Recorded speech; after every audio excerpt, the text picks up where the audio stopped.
नमस्कार मित्रों, गणित को बहुत ही सरल तरीके से सीखने के लिए हम सब एक साथ जुड़ चुके हैं। तो आइए आज का क्लास शुरू करते हैं। आज की क्लास में हम सीखेंगे भिन्न से संबंधित एक और अवधारणा, और वह है संख्या रेखा में भिन्न का निरूपण, अर्थात फ्रैक्शन इन नंबर लाइन।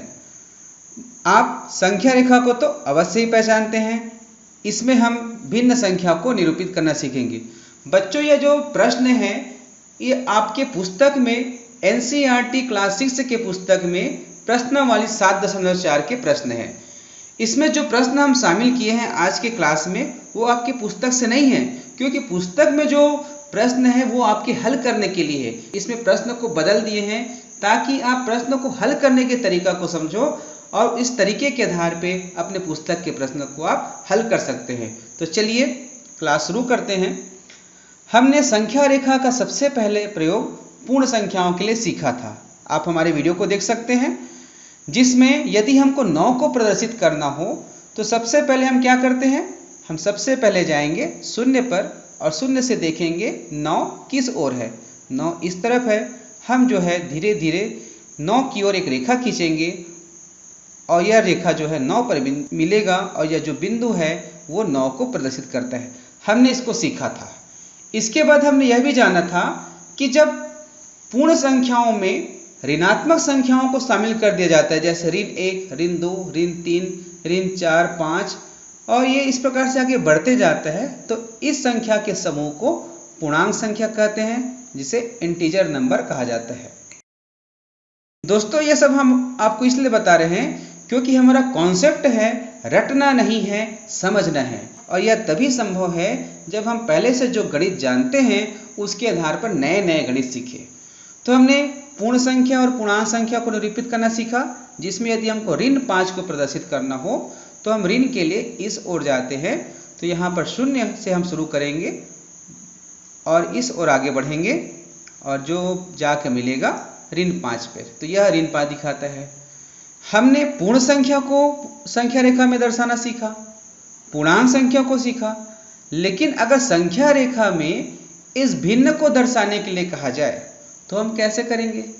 नीचे देखिए संख्या रेखा पर तो इसके लिए जगह भी नहीं है, तो हम किसको कैसे दर्शा सकते हैं, इन्हीं बातों को आज हम सीखेंगे। तो ध्यान से देखिएगा, वीडियो को छोड़ना मत, वीडियो अंतिम तक देखना। एक और बात, यदि आप लोग हमारे चैनल में नए हैं तो चैनल को सब्सक्राइब अवश्य कीजिए, क्योंकि हम इसमें गणित के बहुत ही बेहतरीन वीडियो लेकर आ रहे हैं। तो आगे बढ़ते हैं। तो सबसे पहले हम इस पर ध्यान देते हैं। 1/2 का अर्थ क्या है आप सभी जानते हैं। 1/2 का अर्थ हुआ आधा। आधा अर्थात 1 से कम। ध्यान दीजिएगा, 1/2 अर्थात आधा और आधा अर्थात 1 से कम। अब यहाँ पर इस संख्या रेखा में यदि हमें 1/2 को दिखाना हो तो अब अनुमान लगाइए कि किस स्थान पर हो सकता है। क्या यहाँ होगा? नहीं। यहाँ होगा? नहीं। यह कहाँ होगा? यह जो 1 से छोटा है, अर्थात ये जो 1 के लिए डंडी बना हुआ है, इससे पहले किसी बिंदु पर 1/2 होगा। तो हम इस स्थान पर कोई ना कोई ऐसा जगह होगा जो 1/2 को बताता है। तो इस जगह को हम थोड़ा जूम कर लेते हैं, बड़ा कर लेते हैं। देखिए हमने बड़ा कर दिया। अब देखिए 1/2 है, ये 0 और 1 के बीच कहीं ना कहीं होगा। दोस्तों, हमने भिन्न में सीखा है यदि भिन्न के हर में कोई संख्या है तो उस वस्तु को उतने ही बराबर टुकड़ों में बांटा जाता है। तो इसके हर में 2 है, तो हम 0 से लेके 1 तक की जो दूरी है उसको 2 बराबर भागों में बांट देते हैं। देखिए यहाँ से लेके यहाँ तक एक हिस्सा हो गया और इस बिंदु से इस बिंदु तक दूसरा हिस्सा हो गया। देखिए हमने 0 से लेके 1 तक को 2 हिस्से में बांट दिया। अब इसको हम भिन्न के रूप में लिख सकते हैं। देखिए यह जो पॉइंट है 0 को बताएगा, तो हम 0/2 भी लिख सकते हैं। इसमें कोई इसके मान में कोई फर्क नहीं होगा। हाँ, ध्यान रहे कि 0 नीचे नहीं होना चाहिए। अगर अंश में 0 है तो चलेगा, लेकिन हर में 0 नहीं होना चाहिए। यह क्यों नहीं होना चाहिए इसको भी हम आगे बताएंगे। तो यहाँ 0 हुआ। उसके बाद इस बिंदु को देखिए 2 हिस्सा में बांटा गया है, तो यहाँ तक कितना हिस्सा खत्म हुआ? 1 हिस्सा। 2 हिस्सा में से 1 हिस्सा, तो हम इसको बताएंगे 1/2। और यह जो है 2 हिस्सा में से 2 हिस्सा है, तो इसको हम करेंगे 2/2। हम जानते हैं कि अंश और हर में अगर समान संख्या रहता है तो उसका मान 1 होता है, तो हम इसको 1 भी लिख सकते हैं या 2/2 भी लिख सकते हैं। अब यह जो पॉइंट दिखा रहा है वही जो है 1/2 को प्रदर्शित किया। अब इससे थोड़ा कठिन सवाल लेते हैं। अब इसे देखिए, यह है 3/5 जिसमें हर बड़ा है। आप जानते हैं कि किसी भी भिन्न में अगर अंश छोटा हो और हर बड़ा हो तो उसे क्या कहा जाता है? उसे कहा जाता है उचित भिन्न अर्थात सम भिन्न अर्थात प्रॉपर फ्रैक्शन। अब प्रॉपर फ्रैक्शन की वैल्यू हमेशा 1 से कम होती है। आप हमारे पुराने वीडियो जाकर देख सकते हैं। जो नए बच्चों विशेष रूप से ध्यान दीजिए कि हमारे जो चैनल में वीडियो जारी हुए हैं वो एक कॉन्सेप्ट को क्लियर किए हैं। आप पुराने वीडियो जाकर देख सकते हैं, वो आपके लिए ही है। तो यहाँ पर यह जो है प्रॉपर फ्रैक्शन है अर्थात उचित भिन्न है। तो उचित भिन्न की वैल्यू हमेशा 1 से कम होती है। तो यह कहाँ पे आएगा? यह भी 0 से लेके 1 तक के किसी स्थान पर आएगा। अब यहाँ पे इसके हर को 5 बराबर भागों में बांटा गया है। तो यहाँ पर हम इस स्थान से लेके इस स्थान तक अर्थात 0 से लेके 1 तक की दूरी को 5 बराबर भागों में बांटेंगे। देखिए हमने 5 बराबर भागों में बांट दिया। यहाँ से लेके यहाँ तक एक हिस्सा हुआ, उसके बाद इस स्थान से लेके यहाँ तक दूसरा हिस्सा हुआ, फिर ये तीसरा हिस्सा, ये चौथा हिस्सा और ये 5वां हिस्सा। ठीक है, 5 हिस्से में बांट दिए। अब ये क्या कहलाएगा? इसके बटे में 5 है तो 0/5 और यह 1/5 और यह स्थान 2/5 और यह जो है यह बताएगा 3/5। इस प्रकार 0 से लेके यहाँ तक की दूरी जो है 3/5 है। तो ये तो हमने सीख लिया कि उचित भिन्न को हम कैसे संख्या रेखा में अर्थात नंबर लाइन में दिखा सकते हैं। इसके बाद यदि हमें इस प्रकार से भिन्न मिले जिसका अंश बड़ा हो और हर छोटा हो, यहाँ पर देखिए अंश बड़ा है हर छोटा है, ऐसे भिन्न को क्या कहते हैं? हाँ ठीक, एक बार रिवाइज करते हैं। थोड़ा देर रुकिए, हम जो पहले पढ़े थे उस पर जाते हैं। हमने इसके पहले पढ़ा था कि भिन्न जो है 3 प्रकार के होते हैं। पहला, जिसका अंश छोटा और हर बड़ा है उसे सम भिन्न उचित भिन्न अर्थात प्रॉपर फ्रैक्शन कहते हैं। दूसरा, जिसका अंश बड़ा हो हर छोटा हो उसे विषम भिन्न अर्थात अनुचित भिन्न कहते हैं। अभी हम जो उदाहरण लिए हैं वो अनुचित भिन्न का है। एक और उदाहरण देते हैं। यहाँ पर लिखा है 5/2। 5/2 का अर्थ क्या हुआ? किसी वस्तु को हमने 2 टुकड़े में काटा और उतने ही टुकड़े साइज का 5 टुकड़ा मिला। जैसे कि इसमें देखिए हर एप्पल को 2 टुकड़े में बांटा गया है और 5 टुकड़ा मिला है, तो इसको हम अनुचित भिन्न अर्थात विषम भिन्न कहते हैं।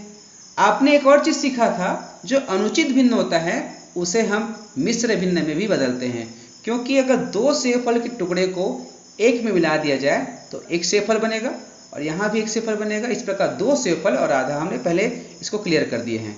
तो इस प्रकार 5/2 को हम 2 सही 1/2 लिख सकते हैं, जो एक मिश्र भिन्न है। और इसमें यदि 9/4 के रूप में विषम भिन्न दिया गया है तो हम 9 में से 4 को भाग करके जो भागफल और शेषफल मिलेगा उसके आधार पर हम 2 सही 1/4 लिख सकते हैं। ये सारी बातें हम क्लियर कर चुके हैं, बस इसी कॉन्सेप्ट को इसमें लिखना है। अब यहाँ पर जो 4/3 है इसको आप मिश्र भिन्न में बदलिए तो यह क्या हो जाएगा? 1 सही 1/3 हो जाएगा। क्लियर है? हमने 4/3 को क्या किया? मिश्र भिन्न में अर्थात मिक्स फ्रैक्शन में बदला। तो 4 को 3 से भाग किए, एक भागफल आया और एक शेषफल आया, तो 1 सही 1/3। इसका अर्थ क्या हुआ? एक साबुत वस्तु है जिसको ना तो तोड़ा गया है ना तो काटा गया है, वो पूरा साबुत है। और उसी साइज के एक और वस्तु को 3 टुकड़ा में काटा गया है जिसमें से एक टुकड़ा यहाँ पर दिखा रहा है। क्लियर है? तो इसका अर्थ क्या हुआ?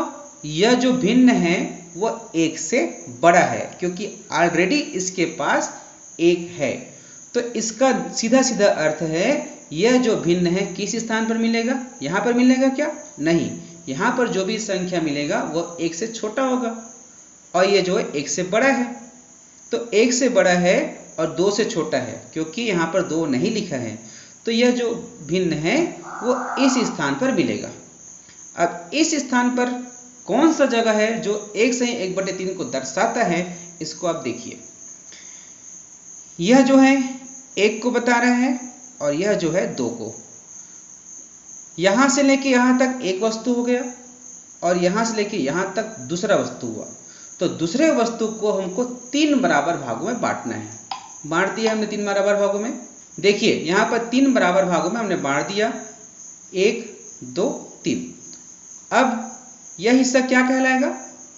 1/3, क्योंकि पहले 1 को क्रॉस किया, फिर दूसरे टुकड़ा में से दूसरे वस्तु का एक टुकड़ा अर्थात 1/3, और यह हो जाएगा 1/2/3 और यह हो जाएगा 1/3/3। अब 3/3 का अर्थ क्या हुआ? 1 हुआ, तो 1 धन 1 और इसका अर्थ है यहाँ पर 2, तो हम 2 को 1/3/3 भी लिख सकते हैं। अब प्रश्न में क्या पूछा गया है? 1/1/3 कहाँ है? तो यह जो बिंदु दिखा रहे हैं वही जो है 1/1/3 है। इसको आप इस प्रकार से दर्शा सकते हैं। इसके बाद एक और उदाहरण देखिए, 11/4। अब बताइए किस प्रकार का भिन्न है? प्रॉपर फ्रैक्शन है अर्थात सम भिन्न है क्या, कि इम्प्रॉपर फ्रैक्शन अर्थात अनुचित भिन्न है? बिल्कुल सही कहा, यह जो है इम्प्रॉपर फ्रैक्शन अर्थात अनुचित भिन्न है। तो इसको सबसे पहले आप क्या करेंगे? सबसे पहले इसको मिश्र भिन्न में कन्वर्ट करेंगे। तो 11 को 4 से भाग करेंगे तो 4 दूनी 8, 3 शेषफल बचेगा, ऊपर लिखेंगे और बट्टे में आ जाएगा 4। तो इस प्रकार से 2/3/4। अब आप बताइए कि यह जो है तीनों में से किस स्थान पर रहेगा? यहाँ पर रहेगा कि यहाँ पर कि यहाँ पर?